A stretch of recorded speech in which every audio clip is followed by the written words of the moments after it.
Praise the Lord. I greet you very good morning in the precious name of our Lord and Savior Jesus Christ. మన ప్రభువును రక్షకుడైన యేసుక్రీస్తు నామంలో మీ అందరికీ శుభాలు తెలియజేస్తున్నాను. ఎలా ఉన్నారు? మీరంతా బాగున్నారా? మీకోసం నేను ఎల్లప్పుడూ ప్రార్థన చేస్తున్నాను. మీరు క్షేమాభివృద్ధి పొందాలని, మీరు అన్ని విషయాల్లో అభివృద్ధి పొందాలని మీకోసం దేవుని సాగుడుగా ప్రార్థన చేస్తున్నాను.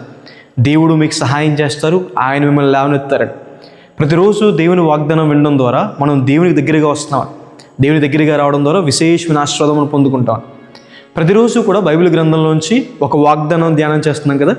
ఈరోజు కూడా ఒక వాగ్దానం ధ్యానం చేద్దాం. చూడండి, యెషయా గ్రంథము 62వ అధ్యాయము 2వ వచనంలో రాయబడింది, యెహోవా నియమింపబోవు క్రొత్త పేరు నీకు పెట్టబడును. హల్లెలూయా. దేవుడు పలకగా అలా కలుగుతుందని, ఆయన శూన్యంలో మాట్లాడగా పలకగా సమస్తము కలిగిందని. శూన్యంలో సమస్తాన్ని సృష్టించిన దేవుడు ఆయన భూమి ఆకాశం సృష్టించాడని, ఆకాశ నక్షత్రాలకి దేవుడు పేర్లు పెట్టాడని.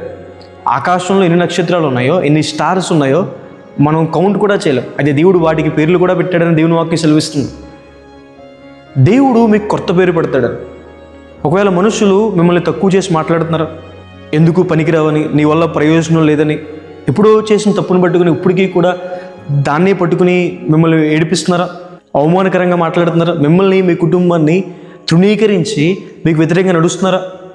దేవుని వాక్యం సెలవిస్తుంది, దేవుడు మీకు క్రొత్త పేరు పెడతాడని. వారు పిలిచే పేర్లు కాదు, దేవుడు మిమ్మల్ని ఆశీర్వదించబడిన వారని, ధన్యులు అని, ఆనందించువారని, దేవుని చేత విమోచించబడిన వారని, దేవుని మహిమ కిరీటమని, పరలోక రాజ్య నివాసులని దేవుడు మీకు పేరు పెడతాడని.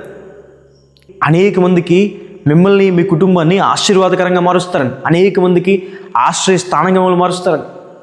ఒకవేళ ఎవరైనా మిమ్మల్ని ఒంటరి వారు అని మాట్లాడుతున్నారా, దేవుడు పలికే మాట మీరు 10,000 మందని. హల్లెలూయా. ఎవరైనా మిమ్మల్ని మీరు బలహీనని మాట్లాడుతున్నారా, దేవుడు పలికే మాట మీరు బలాద్యులని. గిద్యోను బలహీనుడే, అయితే దేవుడు పలికారు పరాక్రమ గల బలాద్యుడని. గిద్యోనికి మిద్యామీనులపైన దేవుడు విజయాన్ని అనుగ్రహించారు. దేవుడు పలకగా అవుతుందని దేవుని వాక్యం సెలవిస్తుంది. బైబిల్లో దావీదు గారిని సొంత తండ్రి అన్నలే తక్కువగా చూశారు, గొర్రెల కాపరిగా పిలిచారు. అదే దేవుడు మాత్రం తన ప్రజల్ని పరిపాలించే రాజుగా పిలిచాడని. హల్లెలూయా. యోసేపుని అందరూ చేయని తప్పుకి నిందించారు, నేరస్తుడని పిలిచారు, కానీ దేవుడు మాత్రం అనేక మందికి దీవెనకరంగా, ఆశీర్వాదకరంగా, దేవుని ఆత్మచేత నింపబడిన వాడిగా దేవుడు పిలిపించాడని. ఆయన మారాని మధురంగా మార్చగలడు, చేదు జీవితాన్ని ఆశీర్వాదకరంగా మార్చగలడు. యెబ్బేజు వేదనకరంతో దేవుని దగ్గరికి వచ్చాడు, యెబ్బేజు జీవితం మార్చబడిందని. నయోమి జీవితం పాడైపోయింది, నయోమి అంటది కదా, నన్ను మారా అనే పిలవండి. ఆయన దేవుడు మధురంగా మరలా ఏం చేశాడు, మార్చాడని. హల్లెలూయా. ఇక మీదట మీరు విడవబడిన వారిని పిలువబడరు, దేవుడు తోడై ఉన్న ప్రజలను మీరు పిలువబడతారని. హల్లెలూయా. దేవుని సహాయం ఉన్న ప్రజలను మీరు పిలువబడతారని, దేవుని హస్తం ఉన్న ప్రజలను పిలువబడతారని, దేవుని జ్ఞానంతో నింపబడిన ప్రజలను మీరు పిలువబడతారని. అలాంటి క్రొత్త పేరు మీకు పెడతాడని దేవుడు. హల్లెలూయా. ఈ వాగ్దానం విశ్వసించండి. దేవుడు మీ ప్రతి కన్నీటిని తుడిచి ఆనందంగా మారుస్తారని. ప్రార్థన చేసుకుందాం. సర్వశక్తి మంత్ర జీవమంగళ దేవేశ, మీకు వేలాతి వందనాలు వేసే. ఈరోజు వాగ్దానం ద్వారా మాతో మాట్లాడినందుకు ప్రభావ మీకు వేలాతి వందనాలు. సర్వాధికారి, మహోన్నతుడు, మహిమగల దేవుడు ప్రభావ. ప్రియులు ఎంతమంది అయితే ఈ వాగ్దానం వీక్షిస్తున్నారో వారి జీవితంలో మేలు చేయండి, మీ సహాయాన్ని సహకారాన్ని అందించండి.